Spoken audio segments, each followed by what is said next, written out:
gentlemen, what the world has been waiting for, what the world needs now, the one, the only, amazing, original, Johnny Blaze. Often imitated, but never duplicated. There's Johnny. Ladies and gentlemen, I'd like to welcome you all to the original Johnny Blaze Show. It's always great to be here as I blaze right in with my karate kick. All right. Let's have a blazing hot fun time. Ladies and gentlemen, welcome to a special episode of the amazing original Johnny Blaze Show, as we pay tribute to the King Elvis Presley. If Elvis were alive today, I think the first thing he would say is, "Hey, who are all those people walking around my house?" Actually, the first thing Elvis would ask for on his return to Graceland would be a fried peanut butter and banana sandwich. But we're all out of bananas, to which Elvis replied, "Do you mean the Colonel still takes half of everything around here?" At the next question Elvis would ask was, did Lisa Marie actually marry that Michael Jackson weirdo? Or was that just a bad dream? "We think your son could be the next Elvis," the teacher said. "Really?" the father replied. "I didn't know my son had any musical talent." "He doesn't," the teacher said. "But he eats lots of junk food and passes out on the toilet." Elvis went through several different phases in his life. In fact, his life was very similar to mine. When I was young, I was energetic and rebellious. Then I got lost in Hollywood. Eventually, I made a comeback. And now I'm going through my biggest phase, caught in a trap, barely fitting inside my suit, working every night to help my boss pay off his gambling debts. We have a blazing hot fun show with a special guest. He is considered one of the world's top Elvis tribute artists, and he's also a singer and an all-around entertainer. So please give a big warm welcome and say hello to the one and only James King KRUK. Hey. James King KRUK, hey, welcome to the amazing original Johnny Blaze Show. You made it. I finally made it. I'm so happy. That's phenomenal. I'm sorry I made you start late, Johnny. Well, better late than never, that's for sure, James. That's true. That's true. I'm so glad you're here, and I'm glad that we can do this show. That's for sure. Thank you so much. You're sure. Look at those glasses, those Elvis glasses. I love them. That's right. That's right. And I have an Elvis tie on myself. Fantastic. Very good, James. Yeah, give me a rundown, James. Let me know about your background. Tell me about the James King KRUK story. How did you get started in entertainment? Where are you from? I grew up in a little town just about 40 miles north of New York City called Katona. And I did school plays ever since I was a little kid. I was kind of a shy kid, but I could perform, and I liked when people, I made people laugh, and so that kind of gave me some self-confidence. And I did drama and plays as well as sports all through high school. And then I went to NYU for theater, did Circle in the Square, which was part of the theater school I was in at New York University, did plays there. And mainly I was an actor, and, I did tons of plays and things like that. And the Elvis thing started through that, actually. I don't know, the actor Steve Martin, right? Right. Oh, yeah. He wrote a kind of crazy play, like he's, crazy, which was mainly about Picasso and Einstein, but he kind of puts Elvis in this play to kind of, you have the most famous scientist, arguably the most famous artist, but, so he throws Elvis in there to compare, the most famous entertainer. And it takes place in like 1920. So Elvis kind of appears kind of randomly. But anyway, I was watching a version of this play. A friend of mine was in it. And I just happened to sit next to the casting director. And I had sideburns and I dressed kind of 50s sharp. I didn't I kind of had sort of Elvis hair, but not a big pompadour. And she kept looking at me, and I was like, "Why does this lady keep looking at me?" And after the play, she was like, "Hey, are you happen to be an actor? Because we have to replace Elvis in the play, and you look great." So that was kind of the beginning of it all. I started, I got the audition times like a week later, and I researched, I watched every Elvis thing I could, and then I auditioned for Steve Martin, and he put me in the touring production of this Broadway show, and I did about 500 shows as Elvis, all over the country, and that kind of started everything. Well, that's a very interesting story. That's amazing. You were at the right place, the right time. And can you believe it? I know, and I didn't really, I liked Elvis, but I was doing my own thing, so I never dawned on me you could make a living being an Elvis impersonator. Wow. Yeah. That's really something. Yeah. Wow. That must have made you feel phenomenal. So it sounds like you got hooked once you got that. Well, yeah, I mean, kind of. I got hooked on Elvis because what really did it for me was the film called "That's the Way It Is," and as I liked '50s Elvis, but for me, like that has come back to Vegas in like '69, '70, like when I think he was really in the top of his form, made me a big Elvis fan. And I started listening to everything I could and reading books about him. And but I kind of, after that play, I was a little sick of being Elvis, so I went back to acting and doing my own thing. And then I kind of retired from acting and started teaching school. And what started my current job was my school closed. I was teaching at a junior college in Oceanside, California. I live in Los Angeles now. And my wife was pregnant with our second kid, and I had no job. And my mom and my wife were like, "Well, you always sing as Elvis. Why don't you do Elvis again?" And I was like, "What?" And I won a contest in San Diego at this place called Dick's Last Resort. Really? And and then I started doing it kind of full time out of necessity. That's great. So, yeah, that was about 2008. So I've been doing it. Okay, what was the job you had before? Okay, you said you taught before you became an Elvis impersonator, Elvis tribute artist. What was your job? You say you taught? I taught English as a second language. So mainly kids from Europe and Asia who would come to learn English. So I taught English, but not like English literature, but English language. I gotcha. Now, once you got addicted to this, you got started your Elvis shows and everything, and yeah, I mean, it started out from it was hard beginning. I won a couple of contests, but that doesn't necessarily mean. I think they used to have them at the San Diego County Fair. I won a bit. That was like a big one for me to start off. But I remember like my first job was singing at a farmer's market, and my backdrop was literally a dumpster. Singing on the street with my backing tracks in front of the dumpster. Oh, interesting. That's interesting. Yeah. That's very interesting. That it is. So, I stuck with it, and the key is, if anybody wants to do this, the key is I practice. I really practiced in the garage, and I learned, and I tried to get better. I watched Elvis films. I listened to the top Elvis impersonators, and listened to them, and and it took a while to finally get jobs that paid really well. What are your favorite Elvis?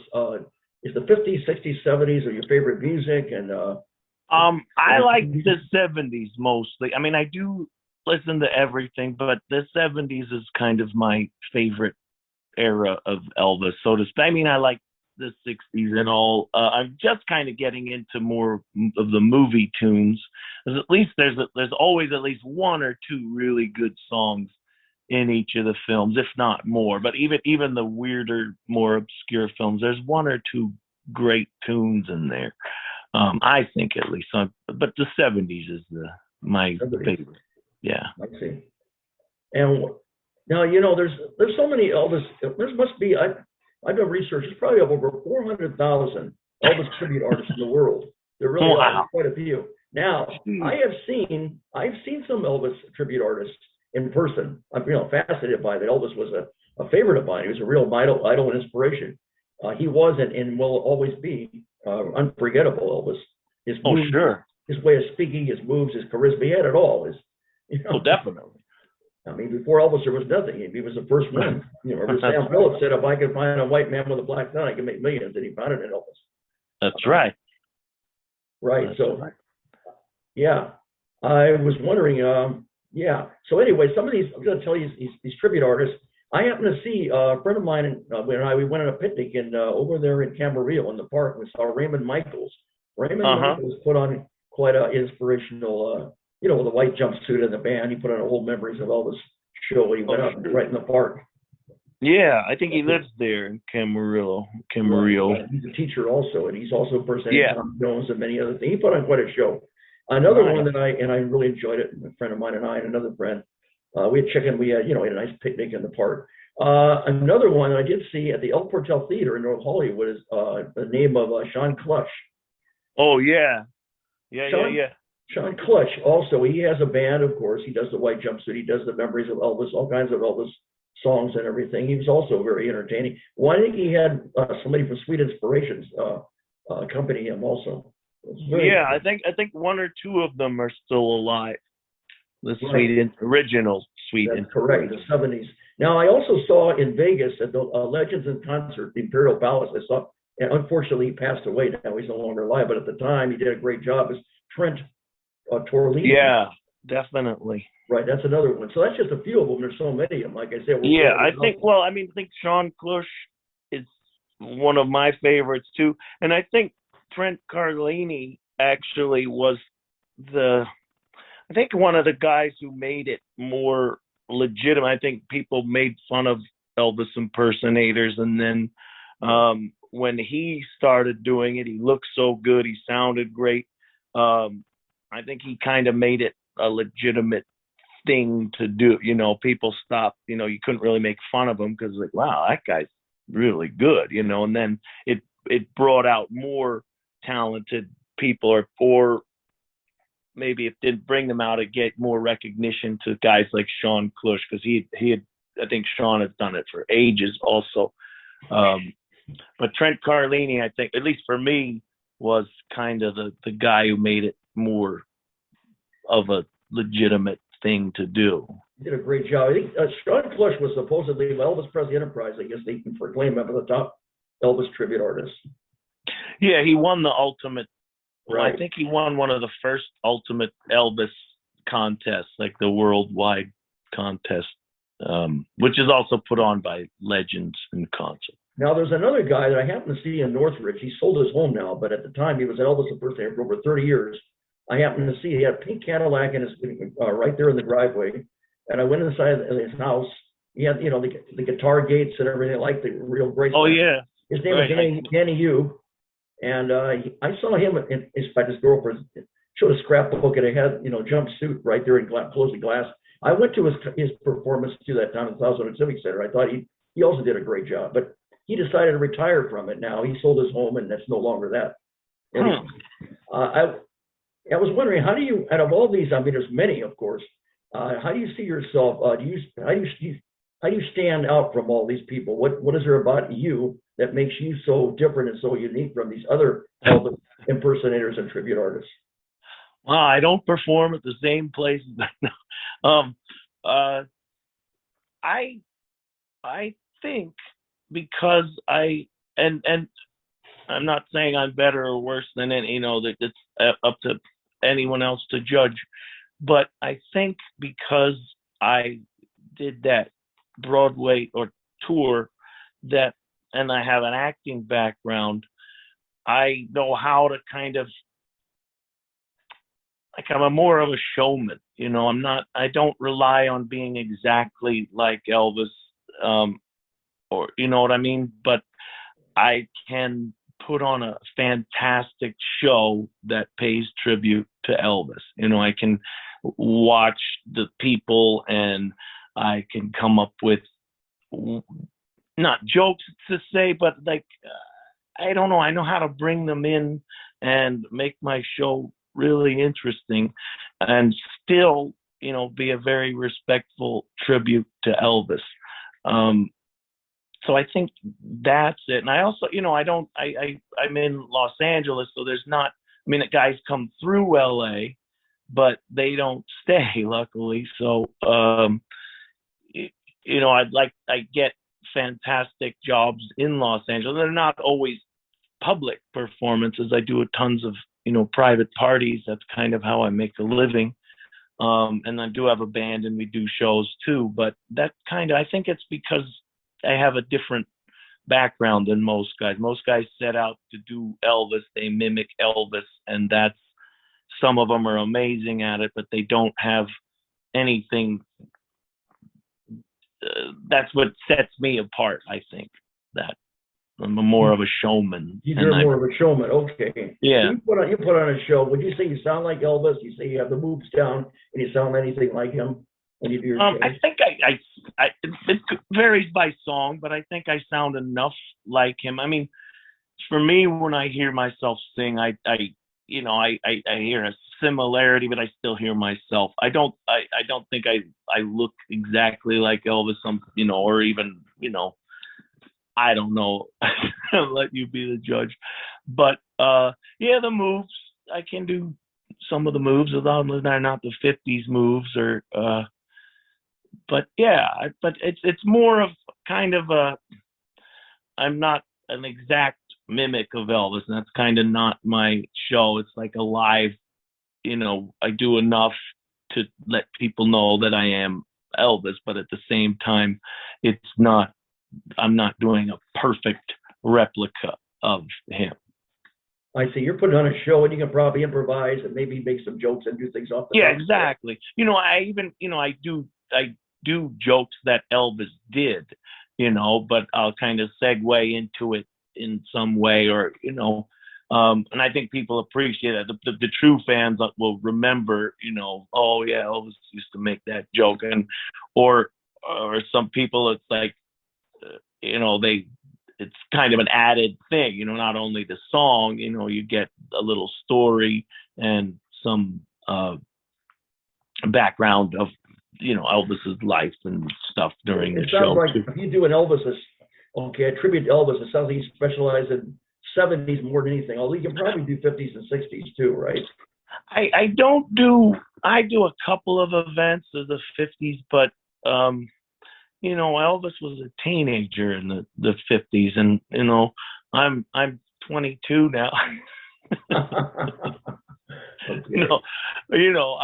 I don't feel comfortable playing young Elvis. I do sometimes, if people insist on it. I have a gold lame jacket, and I'll do it. But he had a higher voice then, and it's harder for me to and also that the moves and stuff were certainly different than he does in the 70s. So it's hard. I don't like to do it as much. Some of the 60s things I'll do. Like I have to do a show August 5th in Catalina where they're showing GI Blues after my performance.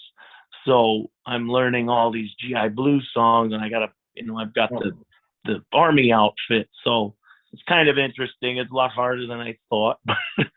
What's a typical day as an Elvis tribute artist? And also tell me about your band. Yeah, you have a band, and all about how'd you meet them and where and when and. Oh man, it's funny because I started with this band. My first band I met on Craigslist, and some guy was like, "Yeah, we'll learn some Elvis tunes and we'll get going." And then we were called the Big Boss Men, and eventually through one way or another, they were all different. Nobody left of the original band except, and we did tons of shows. We did a lot at casinos and stuff. And what I liked is I had some younger guys, so the guitar was a little more driving and new. But I had this keyboard player, and ironically now who I played with 10 years ago, and ironically now I use a band called they call themselves Graceland.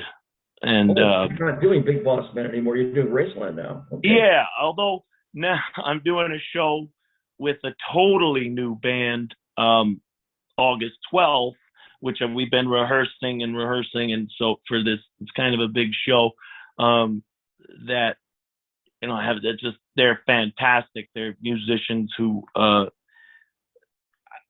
I don't know, like they've all played with different rock bands, and like the most famous guy used to play for Steve Miller for years. And so I don't even know what we're calling ourselves yet, because it's our first show. So it's just like a tribute, the rockin' 70s tribute to Elvis. So we'll see how that goes, Johnny. They sound fantastic. So how many members? How many members in the band, and what do they play? What instruments? You play guitar yourself, probably. Yeah. Actually, I played electric bass mostly, but I do strum the guitar for the first few tunes, and then I kind of get rid of it. But we have a keyboard player, drummer, 2 guitar players, a bass player, and a female backup singer. So you have about 6 or 7 people in the band. Exactly, and it helps. I mean, I used to do the Big Boss Men week. We used to do really spare kind of bass, drum, guitar, and sometimes I'd add a second guitar or keyboards based on the money, or if it was a bigger show, bigger venue, we'd do that. What's the average length of the show, and what is a typical day when you're setting up and you're getting ready to do an Elvis tribute show? Typical show is about 90 minutes. Do 2 45-minute sets, and I'll change costumes. And typically you'd go, the show says about 8 p.m. depending on how far or wherever the heck it is. You have to get there by 3. So that morning, I usually get super nervous the night before and worry about if the guys would be there on time and stuff like that. But now it's kind of, after me telling everybody they're stressing me out, because sometimes, musicians are not on time. But I'm way more mellow from, as you do more shows, you kind of just learn to let things roll. And so I'll relax. I may do some exercise in the morning, go for a run on the beach if I can, and then go to wherever the show is. By sound checks usually 3 or 4, and we'll do with the sound guy. It takes a little time for them to get rolling, and what we'll usually do is run through. I like to add tunes all the time, especially if we're going back to a venue. I like to not do the same exact show. You have to do certain hits, of course, but we'll run through whatever new tunes we have. Usually the band will eat. I don't eat before the show because it's just uncomfortable. As you can, it's because it's a physical thing, like an athletic event. So I'll eat after. So yeah, we'll do the show, and then maybe I'll take some pictures after the show if it's not too late. How do you handle performance anxiety? Elvis used to get really nervous before. He said it's always a new crowd and everything, and so it has to be, when he does it, it has to be he has to put on a show. It has to be something that really people love. Right. I used to get a lot. Yeah. Sorry, go. What were you gonna say? Okay. I used to get a lot more nervous, but it was more about, if everything was going to come together. Once we're in the room and sound check's over, I'm pretty sure I'm going to be able to deliver something. I'm going to do everything I can to pay tribute to Elvis and also put on an amazing show. Sometimes you flub the words, or I flub the words or something, or the band, is uneven on a song, but hopefully the audience doesn't notice so much. But I tend to get more excited now than nervous. Like I want to get on and get it rolling. And don't get it done. Yeah. And it's just a change in mindset instead of, not letting the nerves get to you. You letting that energy push into the show. If you had a time where no matter what you tried, it didn't quite work as planned, and if so, how did you handle that? And also, how have you ever handled rejection? Because nothing is always smooth, exactly. Yeah, well, you get rejected often because there'll be certain venues and they'll choose a different Elvis performer sometimes. Yeah, I used to get bummed out and sad. I get sad a little bit right at the moment, but you can't let it bother you. I figure I'm fortunate enough to not have to be digging a ditch or something, or some job I hate. So it bothers me, but for a short time. I have to kind of relax for a while and let it slide. Sometimes songs don't go over. I wouldn't say like a whole show. The band always is great. Like it's sometimes the private shows that don't go over so well, because let's just, for example, I was doing a show. They hired me. There was probably 200 or 300 doctors, and they just didn't get into it. They weren't excited for it. They were just, and I've got 30 minutes of songs to do because that was what they hired me for, and it's just in that type of situation, I let the songs take me away. Even though I can tell them that people aren't paying attention, they're talking, they're having cocktails, they don't really, care. So I just still try to do the songs as beautifully as I can and hope for the best. And ironically, though, people almost always want pictures after the show. So what you're doing, you're turning any people that are disrespectful or rude or not listening or not paying attention, you turn them into fans. You turn into people that really love it. I try to. I try not to. Also, you can't force people, so I think like going and getting in people's faces. I still do what I do. I'll still dance even if less people are what, I may even push harder to try and do something, but you also can't let that phase you either, because that looks bad. You're hired usually by an event planner or something, and maybe they didn't figure the best entertainment at that moment, but I can't act like a jerk and take it out on them just because they're not Elvis fans or whatever, because I still want to give a great performance. Well, that's what I was going to say. So, a lot of people think Elvis isn't always be the best. So how do you go about trying your best to try to be, even though you're not Elvis, to try to give them the best quality version of tribute or impersonation of Elvis? Sure. Well, I think, and I always like to say is like, I'm not Elvis.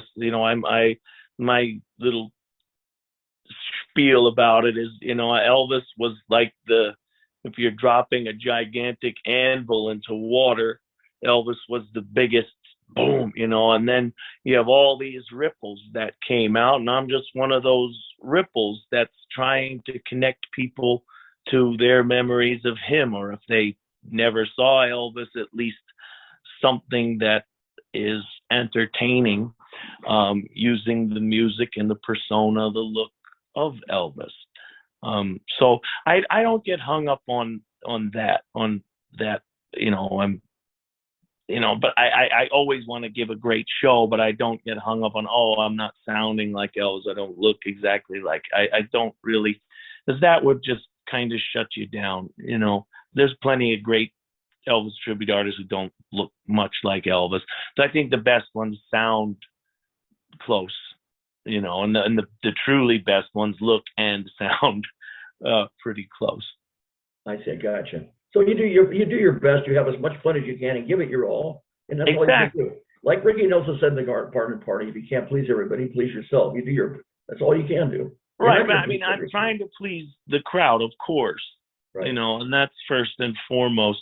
And especially, the ladies who saw Elvis, who are probably, 70 plus, I try to give them that connection, that, what I'm kind of like a little bridge to their memories, and make them smile, and then if you make them smile and make them remember and have a good time and have an entertaining time, then you've done your job. Exactly. That's all you can do. By the way, have you ever met Elvis Presley himself? Did you ever meet him or see any of his concerts at all? No. When I was alive at the same time he was alive, I think I was pretty young though when he died. I didn't get it of course, he's in like our collective DNA. And I do remember we were on vacation and my brother saying that he died, but it didn't really dawn on me like how big a thing that was. Although I had a couple of 45s of Elvis, that I'm the youngest of 5 kids. So all the music I listened to, my brothers and sisters had, and none of us were really that era, we're more 70s, and I'm like more like late 80s, 90s kid. But yeah, I didn't get his impact until much later in life. I've been fortunate. I met Lisa Marie. I was going to ask you. Oh, you met Lisa Marie Presley? Really? How did you go about meeting her, and where and when did you meet her? Did you go to Graceland? No. What's that? Did you go to Graceland? No, I have been to Graceland, but she wasn't there. I used to perform at a place in Solana Beach, and she was coming to perform there, and the promoters of the club, not her, said, "Oh, why don't you come, dressed as Elvis?" And I was like, that's the worst idea ever, because she doesn't like Elvis impersonators at all. Oh. And so, but they were like, okay. And I was like, well, I'd like to see the show. And they were like, well, she has a meet and greet after. Do you want to meet her? I was like, well, yeah, heck yeah. So luckily I didn't go as Elvis, because she probably wouldn't have taken a picture with me, but I went as me. And, I still have the sideburns and black hair, but we did talk briefly, she has a great song called Memphis, which is about Elvis. So I got to meet her, and which was actually pretty cool. She's tiny. She's tiny? Oh, yeah, cool. She's really small. But she's a decent performer. Tragic life, but yeah, she didn't get a chance to really get to know her dad too well. Because the dad no, I think it affected her greatly. Anyway, but the most exciting person I met close to Elvis was Elvis's girlfriend after Priscilla, Linda Thompson. Well, I was going to ask you about Linda Thompson. Yeah, she lived with Elvis 4.5 years, Miss Tennessee. She truly loved Elvis, and I guess at the end she saw him destroy himself, so she ended up leaving. But she truly loved him, and she supported him, and was totally wrapped up with him for a long time. Oh, totally, and that's exactly what she said. And she is very nice and sweet. I actually met her. Somebody hired me from. It was like retired RCA guy had bought Elvis's house in Beverly Hills. It's called the Hillcrest House. And so I got to perform there, and I didn't know she was even going to be there. Before I was singing there, they had a red carpet going down to the house, and I was walking I was meeting people in their cars, limousines, etc., and walking them down, and all of a sudden she got out, and I was like, oh my God. And so kind of like what came out was like, the first thing I said to her was like, well, I know you've been here before. And she was like, oh yeah, of course. And so as we were walking down this long driveway, she told me that was the very first night she spent with Elvis was in that house. Really? And yeah. And that was the one in Beverly Hills you're talking about? Yeah, it's called the Hillcrest House. It's right above Sunset Boulevard. His other houses, I think, are in Bel Air. Oh, I see. Wow. Well, she spent the first night in that house with him. Yeah, wow. He sold that house because he bought it for Priscilla. Priscilla liked that house. Oh. So he got rid of it. And it's not particularly huge. I mean, it's big, but the crown jewel is the view. Like there's this beautiful pool, and you see all of Los Angeles from the pool. But for me, it was just amazing to be in the house, knowing that he walked around in that house, and it was just so cool. That's blazing hot and awesome. Thanks for sharing that. Yeah. I do know that Linda Thompson had some nice things to say about you, very nice things to say about you, James. She said there's only one Elvis, but she says that she feels that you're more like Elvis than anybody else, that everything you're closer to. Well, Elvis. she said I'm pretty darn cool. I mean, she likes other guys too, but it just so happened that after I met her in Los Angeles, I did a contest in Las Vegas, and she was one of the judges. So it's kind of funny because like I could see her. It was like a week later, and I didn't know she was going to be there. Really? So when I came out on stage, I had this like special look, and I was like, "Hey, Linda." And she was like, "Hey." That's really cool. It was very cool. I think she wanted me to win. I wound up being as the runner-up, which is kind of cool because it was against other guys in Vegas who had, shows in Vegas. So that was awesome. That was the last contest they did in Las Vegas, though. At that. I was going to ask you about any Elvis tribute contests. Where did you do them and when? And did you win any prizes or awards for any of these shows? Well, like I said, the first one was at the San Diego County Fair, and I think that was $1,500, and that was when I was first starting out, and I used the money to buy a better jumpsuit. I did a lot locally. I lived in San Diego, so there's Pala Casino, and they had a contest in Pachanga. And I always came in the top 5, and like as my experience grew, and as my showmanship grew, I would get second. And then I've won. I guess they changed the name. It used to be called San Manuel Casino. Now I think they call it Yamava, which is near San Bernardino. And I've won that 3 years in a row. And each time was $5,000. That's so fantastic. Yeah, it's awesome. Congratulations on that. Thank you. But after COVID, thank you very much. You're great, awesome money. So I like contests, but I don't like contests. It just depends on who's promoting the contest. Like the one in Vegas was promoted by Legends, and I went there 5 years in a row, and every year a guy from Legends won, which is kind of, and they were all good entertainers for sure.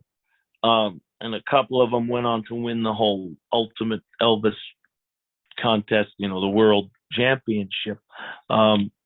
So I think that particular one wasn't quite legit, but most of them are. I see. Wow, that's interesting. Yeah. Elvis now, he had a favorite Elvis impersonator of all time by the name of Andy Kaufman. Andy Kaufman was originally from Taxi playing Latka. So he was invited to be in 1977, the same year Elvis passed, but it was the 4th of 77. He appeared on Johnny Carson's show. Very interesting, his performance. His back was facing the audience. He was combing his hair, he had his jacket, leather jacket and everything. He went ahead and he sang Blue Suede Shoes. That's when your heartaches begin. And he told the ladies he's going to see him in the back of of his dressing room when the show was over. And he threw his jacket out in the middle of the crowd. He did a lot of things that Elvis would do. He was a little crazy. What do you think about it? And that was kind of the early, like, I don't think there were many Elvis impersonators then.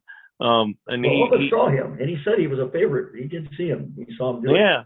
Well, I think because he also is a good actor and a comedian, I think, but he took it very seriously. And I think that he didn't, like, make fun of Elvis, which you would think he would, but that was kind of the thing about Andy Kaufman is he went at it heart and soul, just like his comedy to make you laugh, which didn't always land because he was kind of trying to push the boundaries of comedy.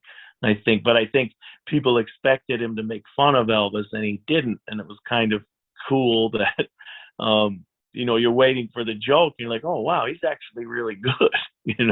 Well, he was excellent. So, what did you think? Did you see that performance, and what did you think of what Andy Kaufman did in his impersonation? Well, just that. I think that he goes for it heart and soul. I saw that only in reruns. I think I saw him when I was a kid on Saturday Night Live, because I think he also did. He did this thing where he played a kid's record, and then like it was like a funny song about animal noises, and he just lip synced to it, and then he tore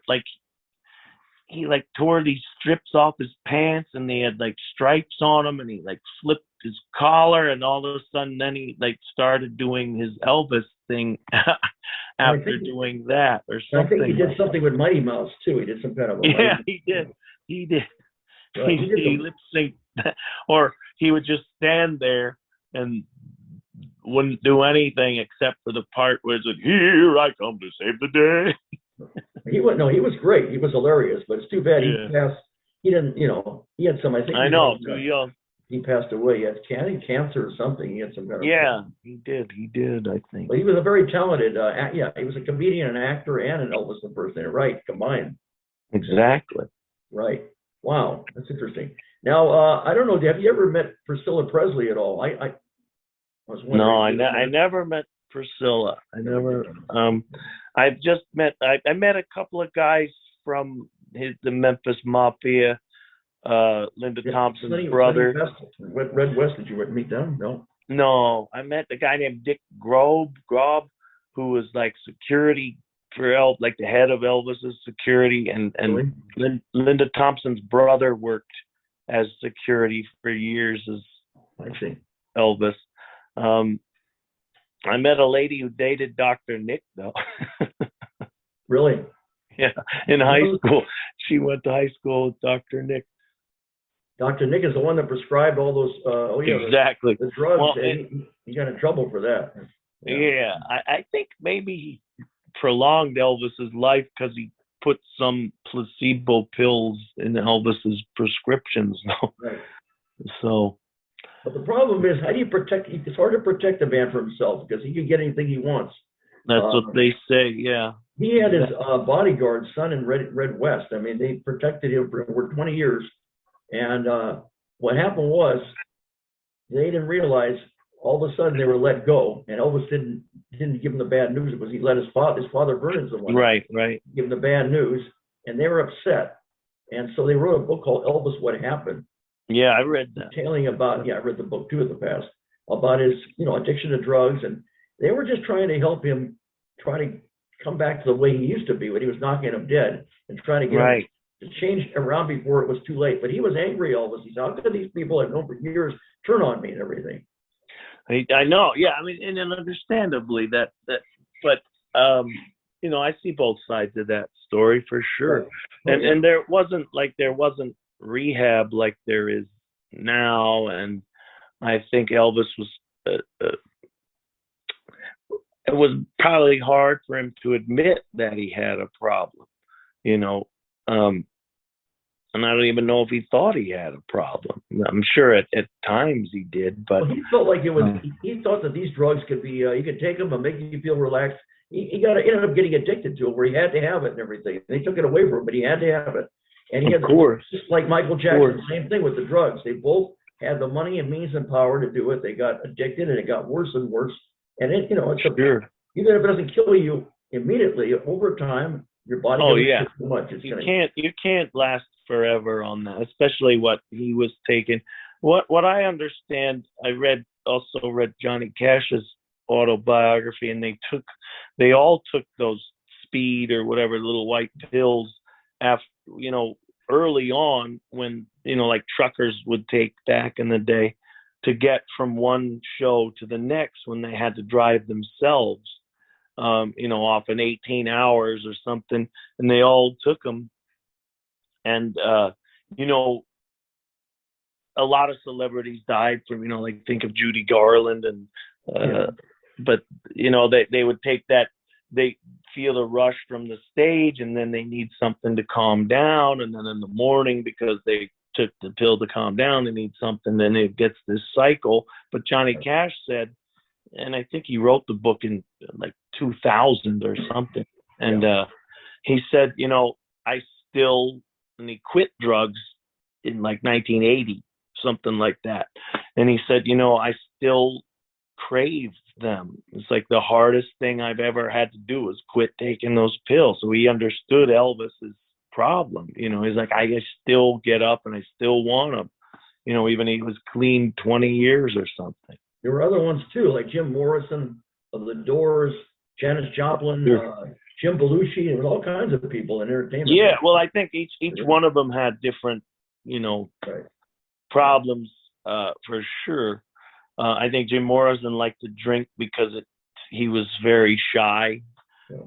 Maybe Janis Joplin was the same, and then you're drunk, so your judgment's way impaired, and you probably start doing other drugs, and get too much of it, and wind up dying.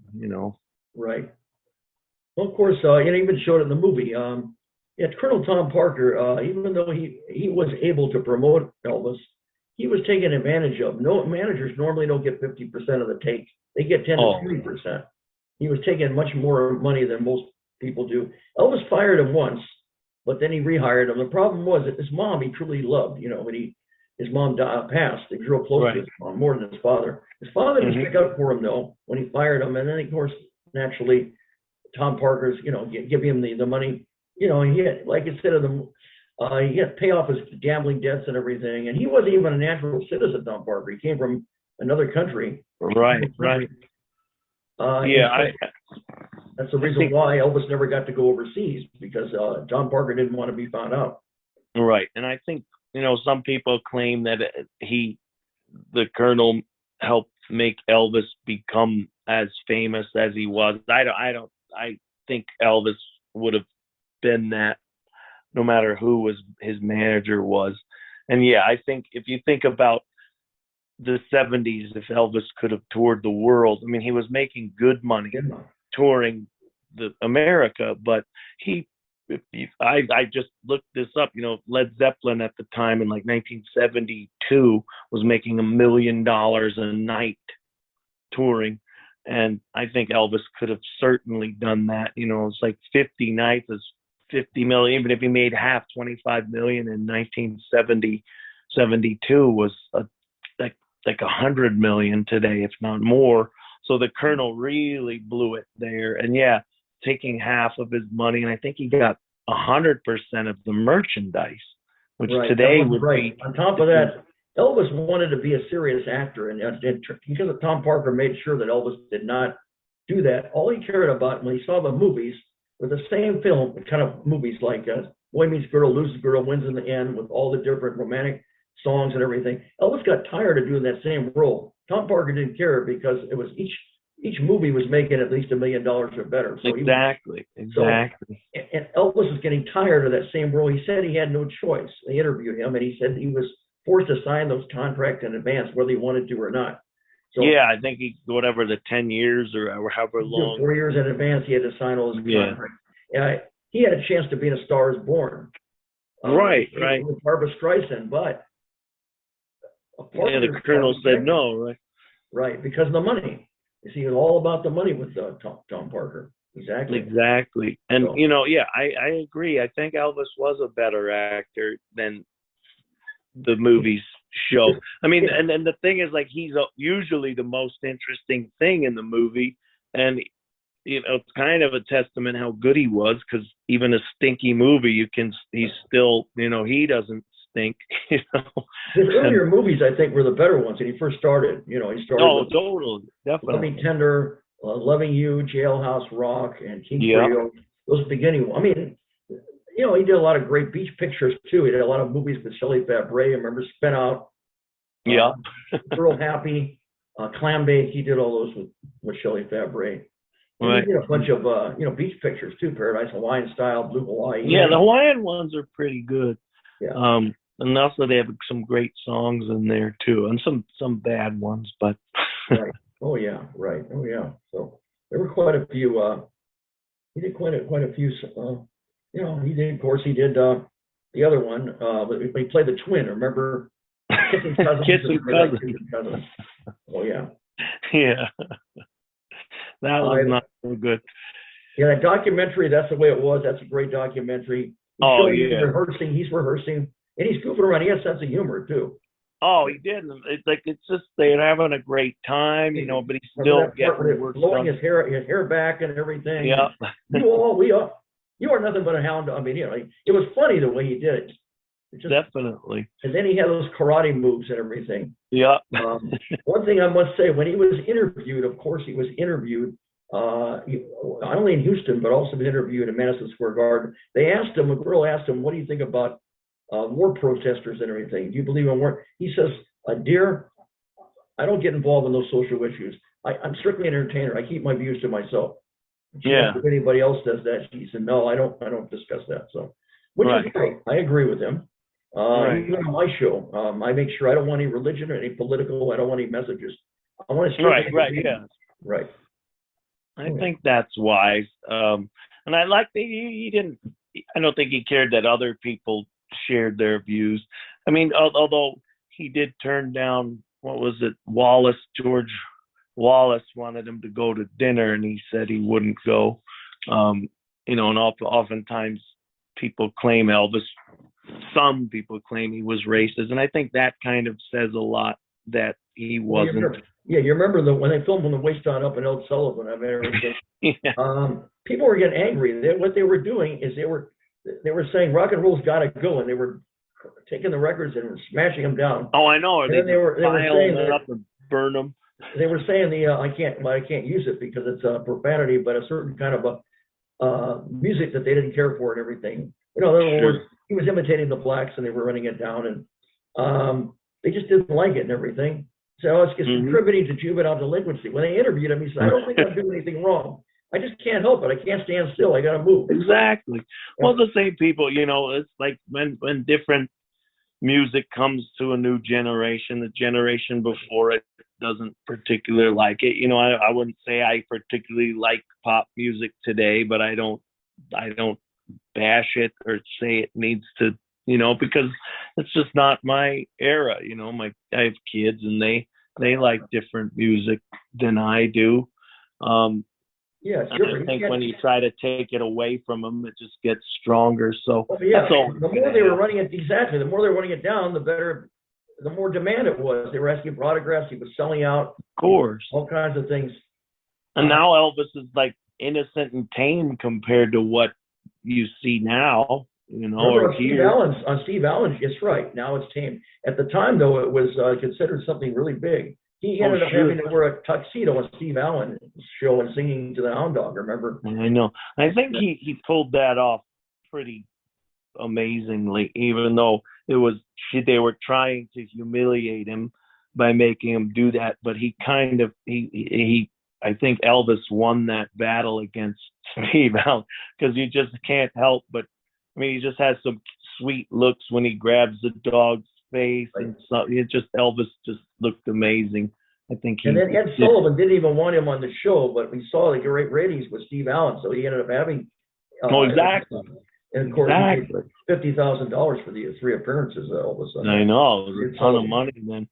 And Right. and then he was on the Frank Sinatra show when he Yeah, when first, he came back, that's right. right? Elvis was singing Frank Sinatra's song, and Frank Sinatra was singing "Love Me Tender," and he was. Yeah, they harmonized for like and then 5 Elvis sang seconds. "Witchcraft." That's right. And they were having a great time. It's the most beautiful 5 seconds in music history. I Then wish there they had was, sung more. remember Milton Berle at the beginning? Oh yeah. There I was think a lot. Milton liked Elvis though a lot. When they first saw Elvis, they told him to go back to being a truck driver. They ran him down. And he won. Remember, he won. Well, he sang "Old Ship." Remember, at a first talent show when he was younger. Right. I guess I wasn't there though. Well, I wasn't there, but I read about it and everything. Oh yeah. Yeah. His friend, he had a DJ. It was a good friend of his at Humes High School. Was George Klein. Oh yeah. I have George Klein's book. I've read a lot of these different books also. I mean, Priscilla. Now, Priscilla, I saw Priscilla Presley in person. It's unfortunate. I wanted to get the meet and greets, but they were all sold out, so I couldn't get up close to get her autograph and get a photo of her, maybe give her a card. But I saw her at the South Atlantic Civic Center doing her show where she was speaking all about her life with Elvis. Her friend, that was Nigel Lithgow from So You Think You Could Dance. He was the host on that, and she asked him to be the host to do her favorite host of that show. Oh. She was talking. So she was talking about her life with Elvis, how difficult it was to be married to a rock and roller, about going out, showing slides of her going on the horseback riding, showing her hand, when she had a ring, when Elvis gave her wedding ring and everything, and the parents, the whole story. It was very interesting. Very Cool. interesting. Nice. So unfortunately, I didn't get a chance to talk about the Colonel because they said if you want to ask a question, your name is in a hat. Right. Oh, so draw it. My main name never came up, so I was able to see that at least. I mean, I wouldn't mind seeing Priscilla again. I don't know if you never met. I don't think you ever met Priscilla, did you? No, I'd like to talk to her, see her speak. Right. She's not getting any younger either, so you never know when. Well, Priscilla. Okay, some people. She met Elvis at a young age. She was only 14 years old. She met him. Yeah. She had to be chaperoned. Her father, Colonel Ballou, they had to chaperone her with Elvis. He didn't really want to marry Priscilla. He was like pressured to do it by. Yeah, and I think he parents. put himself in a corner in that one, and that that's kind of probably the weirdest thing about Elvis, and the probably weirdest thing about Priscilla's family is that they let her move in with him when she was 16. Well, they were against it at first, but then Elvis sold himself to the family. They said as long as he has a chaperone. But she told him he ended up having her walk and talk and make up everything she did to please him and everything. And he was pressured to be married. He said, "Do I have a choice?" But the parents said they would expose him as a guy dating a younger girl if he didn't marry their daughter. True. And another thing, he was stuck. Colonel Tom Parker also said it'd be good for his image to marry her. So, and when he ended up going in the service beforehand, he wanted to be like everyone else. He didn't want to get any special privileges. That's what he. Yeah, no, he could have just went and entertained over there, just done his service that way. But yeah, I kind of commend him for being just a regular old grunt in the service, Right. Do you have any favorite venues now when you perform on your show, your Elvis tribute show? Are there any favorite venues? Where and when have you some of these shows that you've done?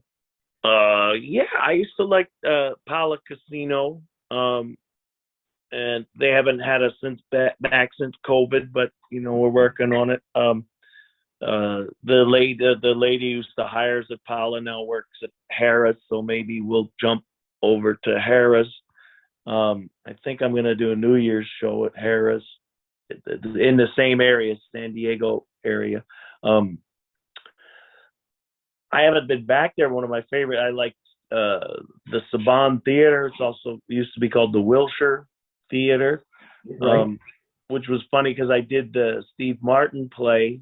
We did the play there, and then 10 years after that, I did I did my show there, which was kind of cool. I felt great, doing that.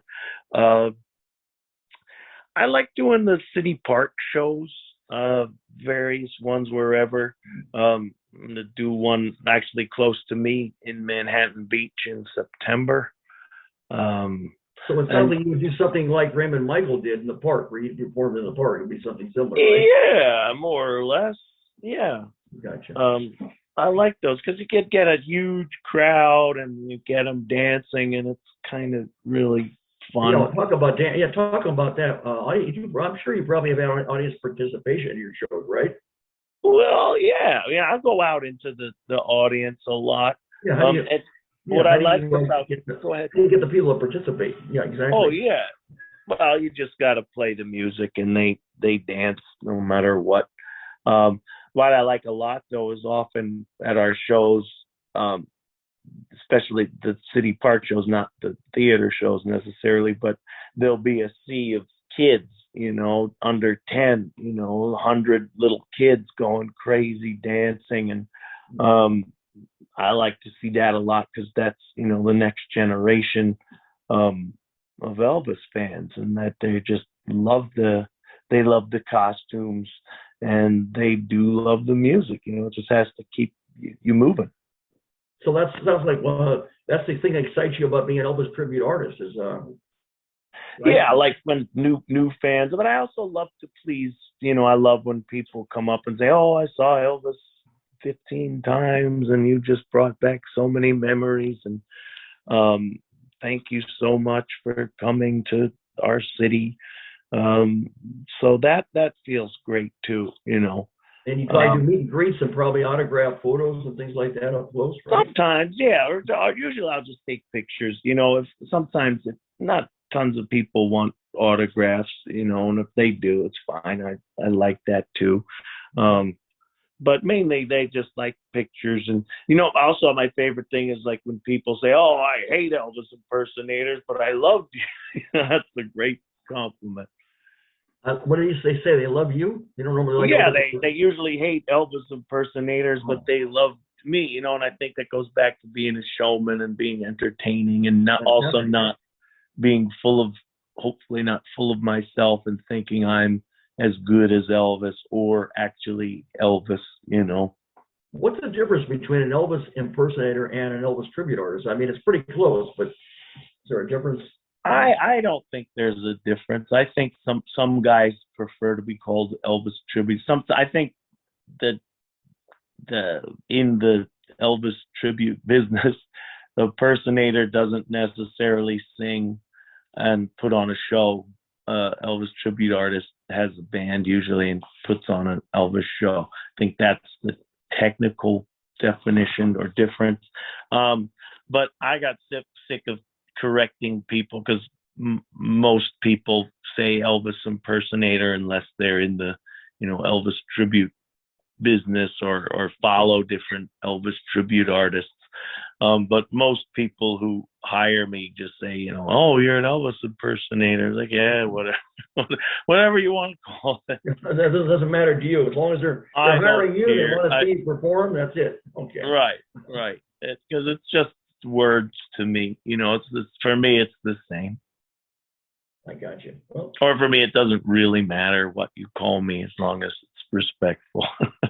Of course. You want to be respectful, not disrespectful. Elvis, now he said that when he was in the movie contracts for years, of course, he did 33 movies. When he finally got out of the movie contracts, he was able to go back to doing live performances, and he missed the closeness of a live audience. That's what he said. And that's that was a favorite part of the business for him. How about yourself? Is doing a live performance in front of an audience? Is that the favorite for you part of the business yourself? Oh, definitely, especially with the band. Although I do have a great time with the backing tracks, but the band just is extra special. It's more exciting and immediate, and it's a bunch of us. Like you said, we have 6, 7 people in the band plus me. It's 8 people creating this thing, even though people are watching me and stuff, and I'm the focus, but it's not just me. It's all of us. They have to put the foundation, and when it's all crackling and humming and people are into it, that's just a great feeling. That's the ultimate. for So me. that's a rewarding feeling. You love what you're doing. Then that's not something Yeah, you're doing. So and I love it, and that so much that at the end of the show, even though I'm exhausted, it's like, geez, that was like 10 minutes, and it was like an hour and a half, and I was like, it's gone. it went by fast. What's the average Yeah, size of your crowd now? Probably a pretty big crowd, right? yeah. Usually, I mean, obviously, it depends on the venue. We did a show in June. There was, I think, the theater held 800. There was probably 700 people there. In August 12th in Laguna Woods, hopefully there'll be 700 or 800 people there. But we played for as big as city parks, 3,000, 4,000 people. That's Yeah. But I'd say on average between 500 and 800 people. So it doesn't bother you. I guess the more the better, right? Yeah. It bothers me when I used to do bar shows, and those were harder to sell because it's a unique thing. It's not the Beatles, not the Rolling Stones, or or 80s band. It's Elvis, so people need to want to see that. So it was tricky because some bands, some venues, we'd get a full crowd, and sometimes there'd be a club that could hold 300 people and there'd be 20 people there, and that sucks. Yeah, it does. You want to have many people. You don't want to be playing. Yeah, exactly. I love that name because you're doing Elvis, so that's why you incorporated that in there to your name, James King KRUK. I love it. Right, exactly. Well, I used to get rid of the James, and it was just King KRUK because I just liked the way it rolled off. And but yeah, now sometimes I'll be just James KRUK, but it just kind of fits in there. Wow, that's phenomenal, James. It really is something. Oh yeah, wow. You're very, like I say, you're very interesting. You've had and continue to have a blazing hot, amazing life as an Elvis tribute artist, or something. I do. I mean, and and as long as you keep positive, and I keep trying to keep it fresh, and that's the key. Not getting stuck doing the same exact thing. What you want to change it up is what you do. Your show and everything, right? That's right. From show to show. I'll do the songs the same, but I may dance different or tell different stories. We'll change the songs up, but rock them out a little more. Just to keep it fresh and alive. I don't like to do the same exact thing every time. Gotcha. Because Elvis didn't do the exact same thing every time. Oh yeah, he was very unique. Yeah, well, we think he does because we only have certain numbers of movies, and some movies are more famous than others. So we think because this is the only version of Suspicious Minds, he always did this, but he did lots of different things. Oh yeah, he was very multi-talented. Heck yeah. You are too. Well, thank you. Thank you very much. You're great, awesome one. Yes, you are. James, if you had to do anything over again in your life and your career, would you do anything differently? I'd have probably started doing Elvis even sooner. Like people suggested it 10 years before I even started, and that was kind of I think I could have, when I was a little younger, I could have even been better. I'd be even better now. So I think I would have listened. I see. And started 10 years early. Who wants to follow in your footsteps? Any advice for budding people who want to also, when they grow up, become a Elvis impersonator or Elvis tribute artist? Any advice for them? Don't.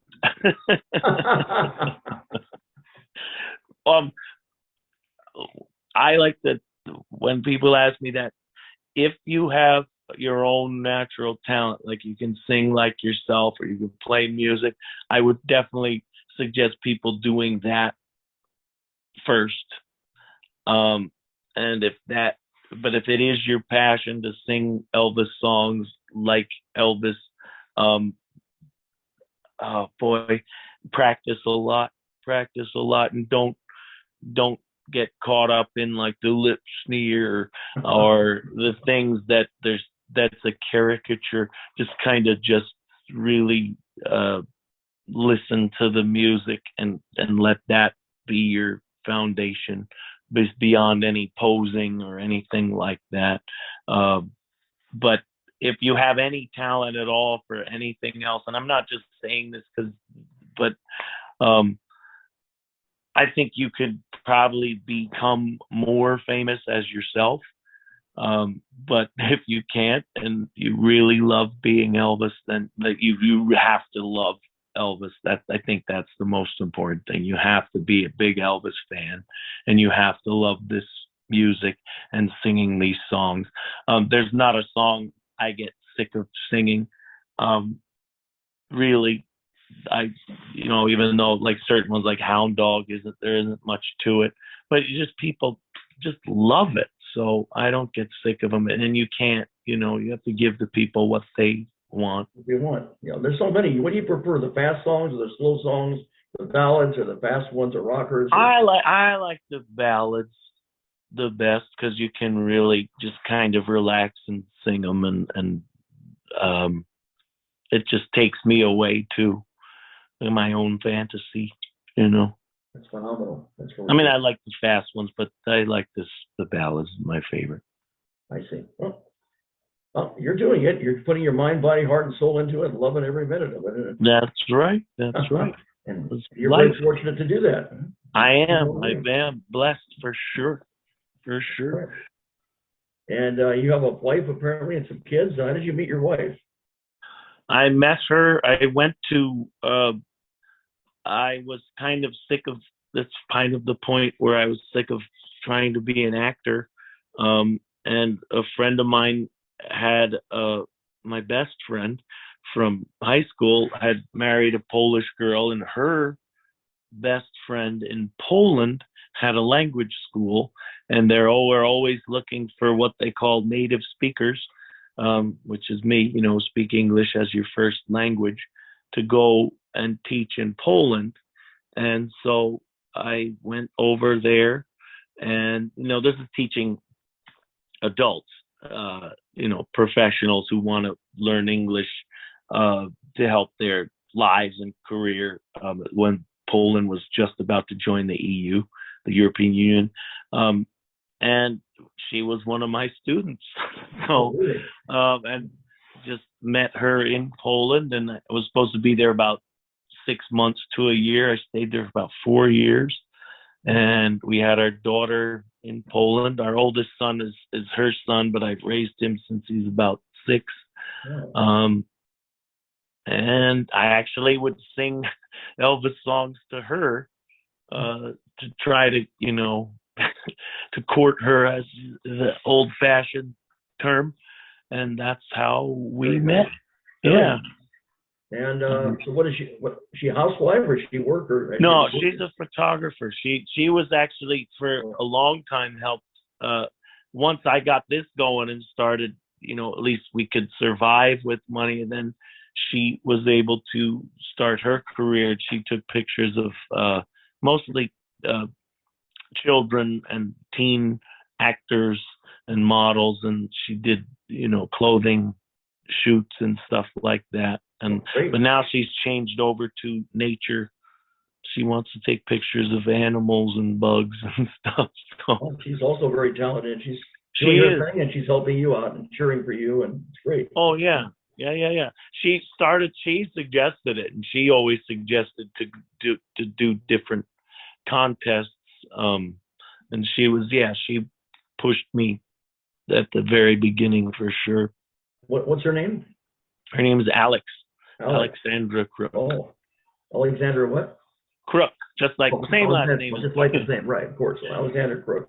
Got it. That's really beautiful. And you have a couple of children too, right? I do.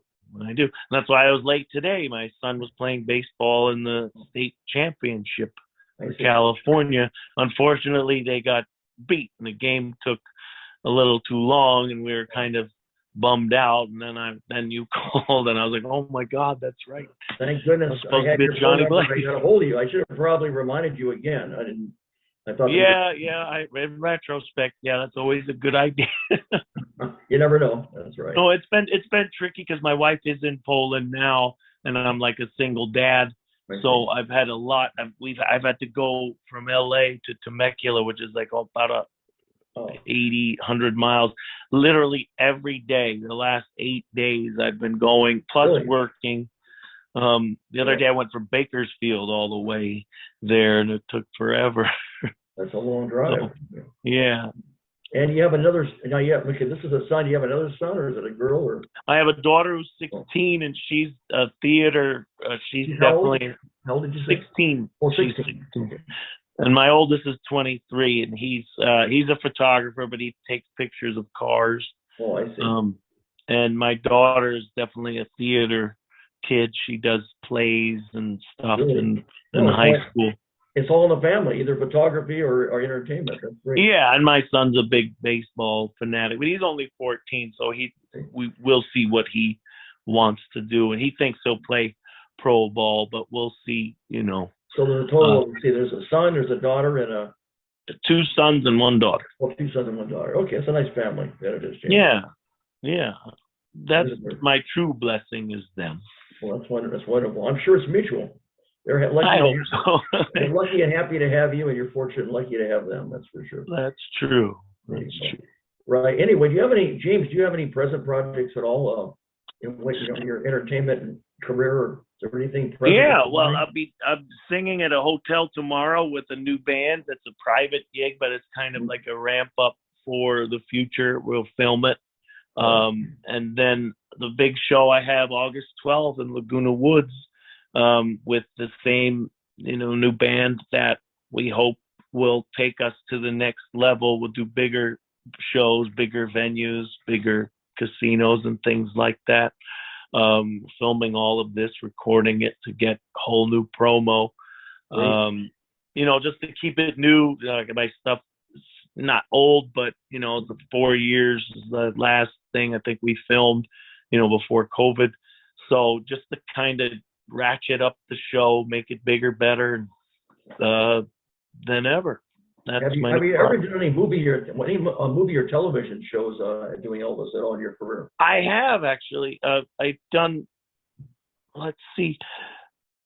I did the CBS talk show. It's a morning show, The Talk, in March.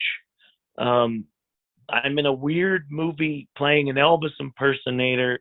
It's a French film that was very popular at Cannes. Some lady did like it's like a biopic of Celine Dion, and it's called, I think, Aileen, Aline. That's available. I speak in English. I basically make fun of the real Celine Dion for not looking enough like Celine Dion. And then there was a movie where Brendan Fraser, it's called Pawn Shop Chronicles, and he played an Elvis impersonator, and he sold his soul to the devil to sound like Elvis and win this contest. Wow. And I play his voice of Elvis, and then I sing what's that Tom Jones famous I'll Never Fall in Love Again. So that's on the radio during this big scene. And you do that when you can't afford to pay Elvis Presley Enterprises so I kind of ghost the Elvis voice. And there's certain songs that they don't own the rights to that you can sing. Let's see. I know there was 1 or 2 others I can't remember, but yeah, I've done a few TV and movies, etc. I'm myself in a horror movie called, what the heck is it called? It came out not too long ago. Oh, Don't Let Go. Oh, really? Don't Let Go. Yeah, I play a bad guy, like a killer. Well, that's something a little different. Yeah, it was very different. Great. Well, that's fascinating. That was before COVID too, 2018, I think that came out. you've survived the COVID. I mean, how were you able to, when things went down with COVID, how were you able to keep everything going? I got unemployment that's through fighting for it, and they finally gave gig workers unemployment, and then that basically paid the rent, and then I did shows in my backyard for donations and stuff. So a lot of great people helped me through, but it was not easy at all. It was because I didn't know how long it would last, and to not be able to do what you love to do. It was really terrible.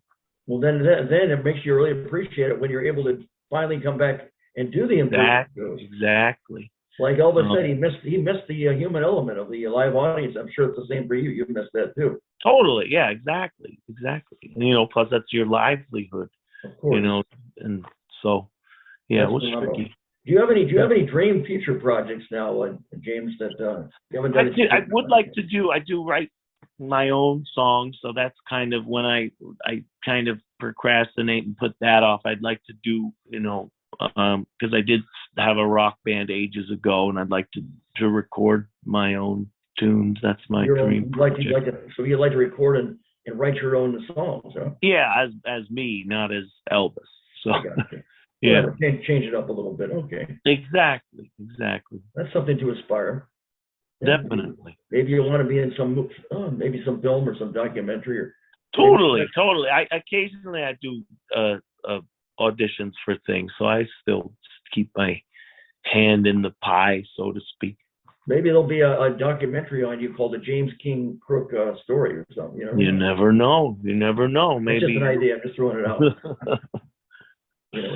You never know, James. No. Yeah. How can people if people want to find out more about you? Tell me about all your social links and where you're at and how they can. Just call me. I guess the best one would be on Facebook, and that's just my name, James KRUK, KRUK. I do have a website, kingkruk.com or jameskruk.com. On Instagram, I'm James KRUK as not Elvis, which is really easy to remember. And you have a YouTube channel? Do you have that too? Yeah, just my name, James KRUK. And I'll post when we finally get our new promo out there. I have tons of videos. If you just go to YouTube and put my name in, James KRUK Elvis, there's stuff other people have shot, fans have shot, I've produced and paid for, and lots of stuff people can watch. The Instagram, Twitter, any of those? Okay. What's that? Are you on Instagram, Twitter, any of those? Instagram at James KRUK as not Elvis, and I'll post lots of stuff on there. Okay. But Facebook's probably the easiest one to find me and find my information on shows and ask me questions and stuff if you want. And how about IMDb? Or you have an IMDb page at all? Yeah, same with my name and it has not a ton of stuff, but yeah, that there you can see my movies and stuff there, or what All right, people shouldn't have a problem in finding it. Yeah, no, just KRUK is fairly uncommon last name, so. Gotcha. That's great. That is great. Anyway, James, we do have. I want to, since we get closer to wrapping up the show, I want to give a shout out and acknowledge a friend of mine by the name of Kevin Debe. Kevin Debe, thanks to Kevin. I want to thank you, Kevin, for your efforts to bring. Kevin. I met Kevin a while ago when we. Yeah, how did you meet Kevin? Now, he helped us get you and I. We met at Dimples, right? Dimples. I never would have gone to Dimples except some lady hired me to go there, and I thought I was going to do a whole hour show, and it turned out, I was just going to do a few karaoke songs. And I met Kevin there, and we kind of just became friends on Facebook, and have always just, in one way or another, kept in touch for a while. I think it's been years, but when he reached out to me, I was like, oh wow, Kevin, and he mentioned you, and that was how we got together. I told Kevin I appreciate it. He asked me, would you like to have an Elvis impersonator on your show? I said, I'd love to. It's so hard to get somebody like that. Oh yeah. Yeah. And I thanked him on the phone. And he said, "You're welcome." And I wanted to reach out and I'll mention it again. Oh yeah. Thanks, Kevin. Yeah, thanks to Kevin. Oh, Yeah. that's right. That was great. Dimples. That's correct. Oh yeah. Anyway, I also want to ask you as we get close to wrapping it up. I do want to ask you about the latest movie. Did you happen to see the Elvis movie now starring Austin Butler starred as Elvis? Tom Hanks played the role of Colonel Tom Parker. Colonel. Yeah. Yeah. Right. Definitely. I mean, at first I didn't think that Austin Butler looked enough like Elvis, but I don't think it didn't bother me once I got into it. The little kid who plays like 8, 9-year-old Elvis is like perfect, in the church scenes. And I think Tom Hanks does a good job. I don't think the Colonel really sounded like that, but it's not too distracting. I do think that they hit their mark because my daughter saw it and she came home just gushing, just like, wow, that was so great. It's such a great film, and all her friends loved it. And they did like the updated, their artists doing Elvis tunes, and they also remixed a couple of Elvis tunes, which I've been listening to in the car a lot, and it's kind of good. Like Feeling in My Body, they did this cool dance beat to it. So yeah, I think it works.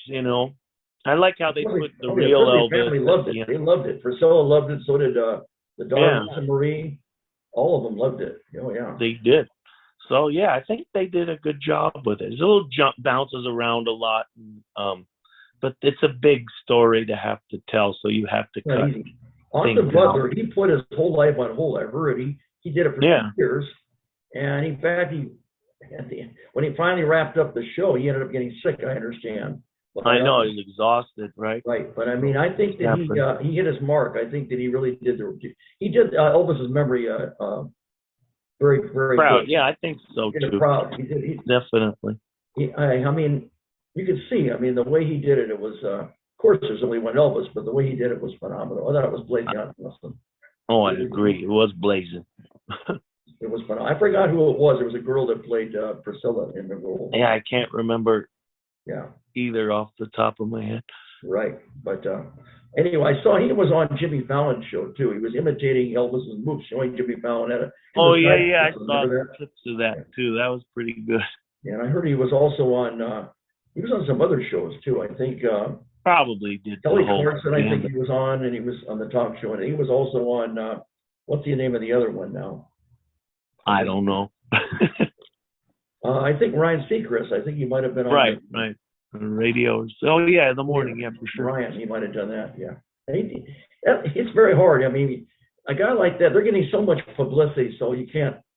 They're loaded with publicity now. I mean, he deserves it. Oh, definitely. They're going to probably win awards on that. He really put his heart and soul into it. Yeah, I hope so. I hope he wins an Oscar. And Baz Luhrmann did a great job producing and directing, and he's the one that did Moulin Rouge and amongst others. Yeah, I think he does. He's interesting. Definitely interesting storyteller. So that was phenomenal. For our audience now, keeping the memories of Elvis alive as he continues, he was and will always be never be forgotten as he is and was and is unforgettable, Elvis Presley. So we have a medley of Elvis songs that Elvis did and that you're in also, showing that. Oh yeah. Yes. So what we're going to do is keeping the memories of Elvis alive, keeping it going forward. The very first song it was done in 1969, and it was done also in 71 at the International Hotel. Elvis put on his great voice, his complete with karate moves, and he was so charismatic and put so much passion. He put so much passion and so much into the performance. So it's phenomenal. And anyway, that song, ladies and gentlemen, I want you to have a blazing hot fun time as we listen to the first song in the medley of songs that you did. James King KRUK doing Suspicious Minds.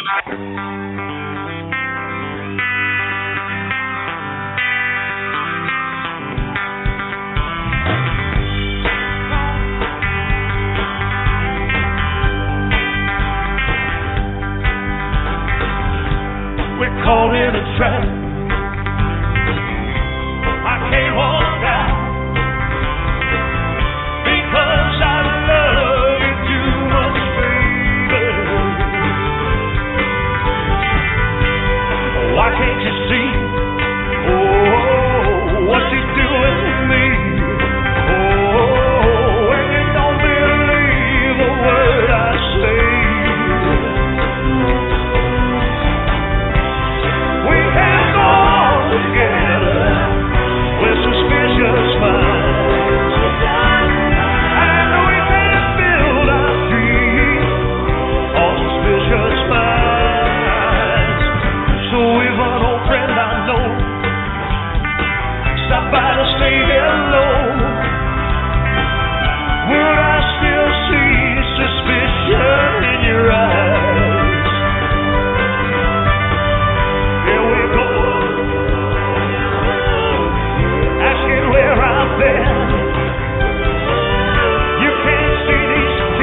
We're cold in the track. Come on.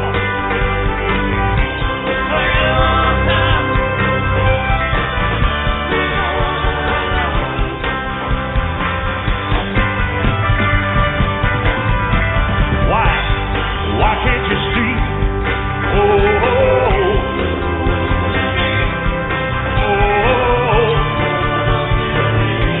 Word I say.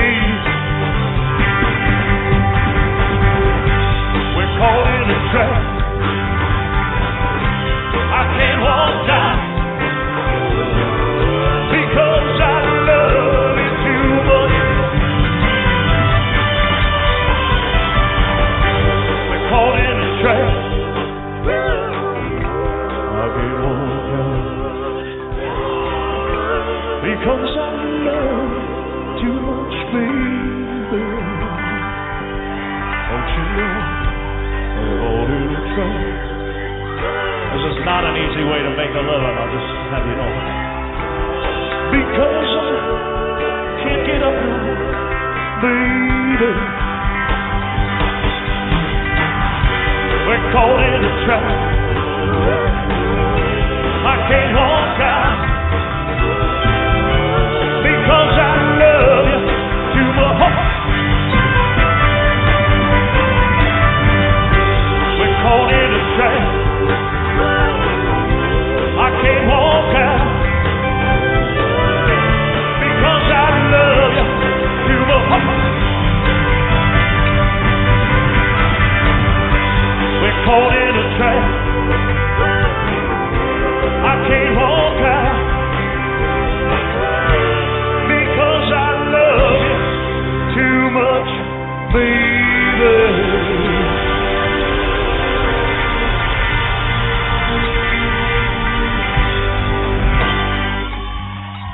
Thank you so much.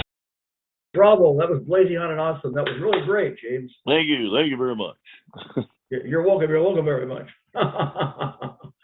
The memories of Elvis continue with James King KRUK. We have another song that Elvis did. He did the song. It was Aloha Hawaii back in 1973. It was filmed in Hawaii. It was all over the world. It was filmed. And he did a very inspirational, patriotic song. How can you ever forget that song? And so the song that Elvis did then, James King KRUK is going to do now. And it's called American Trilogy. I'll do another one for you. Oh,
great. That was really great. Thank you. Love it. I love it. You're passing, you really captured the essence of Elvis there, James King KRUK. Right on, right Love on. it, love it. Oh yeah, all your songs. Now, ladies and gentlemen, Amazing Richard Johnny Blake Show. We have a final song in our medley of Elvis, keeping the memories of Elvis alive. The final song on this particular song, it was a song Paul Anka. He wrote the song and he performed it and did it his way. Sammy Davis Jr. He also sang the song and performed it, did it his way. So did Frank Sinatra and so did Elvis Presley. And now James King KRUK is going to do it his way as he sings the classic, My Way.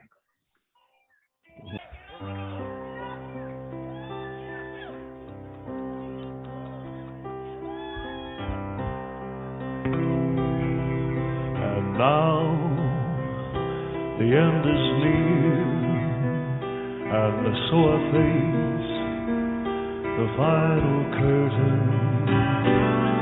My friend, I'll say it clear and state my case, of which I'm certain.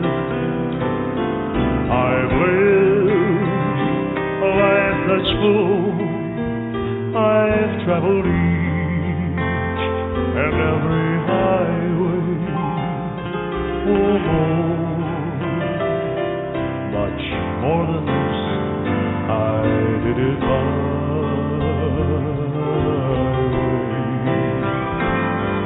Regrets, I've had a few, but then again, too few to mention. I did what I had to do and saw it through without exemption. I planned each charted course, each careful step along the byway. Oh no, much more than this, I did it my way. But there were times, I'm sure you knew, when I did it all more than I could chew.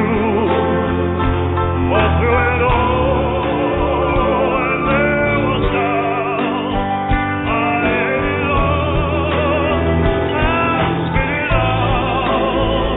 I faced it all, and I stood tall and did it my way. I've loved, I've laughed, I've cried, I've had my fails, my share of losing. But now, as tears subside, I find it all so amusing to think I did all that, and may I say, not in a shy way. Oh no,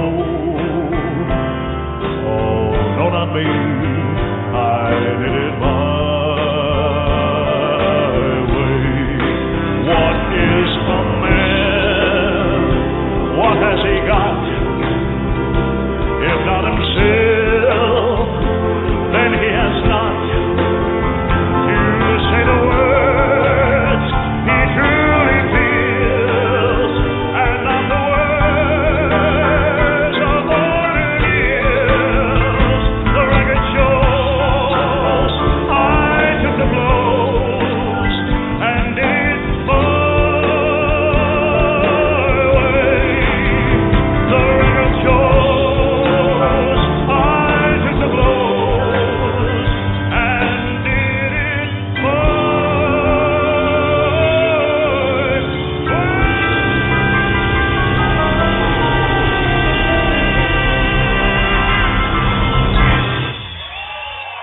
Thank you so much.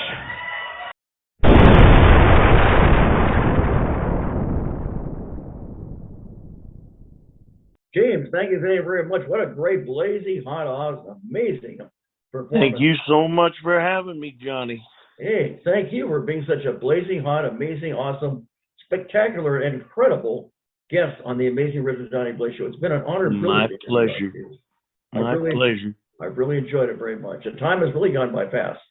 It has. It has. Thanks so much for having me. My pleasure. I'm glad we're able to do it. Now, hang in there, James. I want to say to all my fans and friends, always keep a smile on your face and a song in your heart. And until next time, happy trails and blaze out. Ladies and gentlemen, if you would like to be a guest on a Zoom entertainment talk show, please send us an email on amazingoriginalJBshow@gmail.com. And don't forget, every show will appear on YouTube and Facebook. We get over 3,000 views per episode, and all our guests get a complimentary DVD of their appearance on the show. Don't forget to subscribe to our YouTube channel, The Amazing Original Johnny Blaze Show.